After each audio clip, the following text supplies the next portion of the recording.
Suzuki est un constructeur très actif en ce moment sur le marché. Après avoir lancé successivement le Baleno, la Celerio, le constructeur s'attaque au marché à la mode, celui des SUV compacts avec le S-Cross restylé.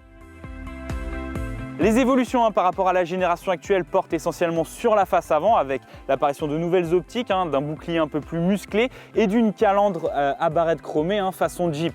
Tout ce qu'on peut dire, c'est que ce S-Cross a désormais une vraie personnalité.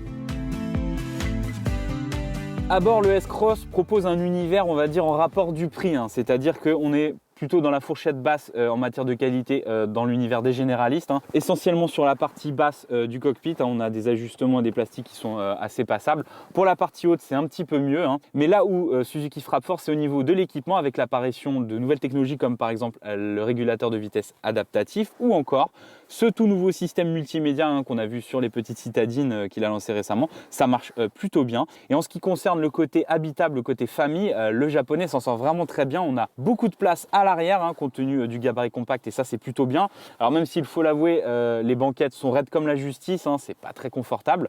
En ce qui concerne le volume de coffre, lui aussi il est plutôt bon avec 430 litres et je le répète, le S-Cross est l'un des plus courts de la catégorie.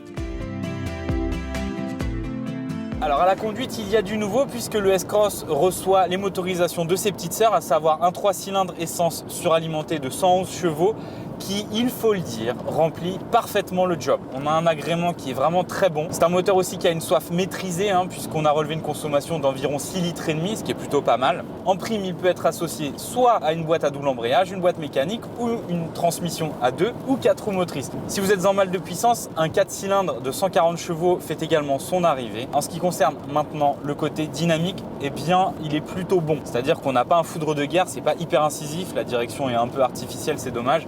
Mais le compromis est plutôt bon, on a quelque chose qui ne se vautre pas dans les virages. Nous, ce qu'on n'aime pas, c'est la position de conduite qui est vraiment surélevée. C'est-à-dire que même au maximum, on domine la route. Donc, en ce qui concerne maintenant la polyvalence, c'est ce qui différencie le S-Cross du reste des SUV compacts. C'est-à-dire que vous avez 4 roues motrices, donc un véhicule qui est capable d'aller partout. Vous avez même un blocage de différentiel, 2 modes de conduite. Voilà, on a quelque chose qui s'adresse aussi bien à des personnes qui veulent partir le week-end ou alors qui habitent vraiment dans des régions montagneuses.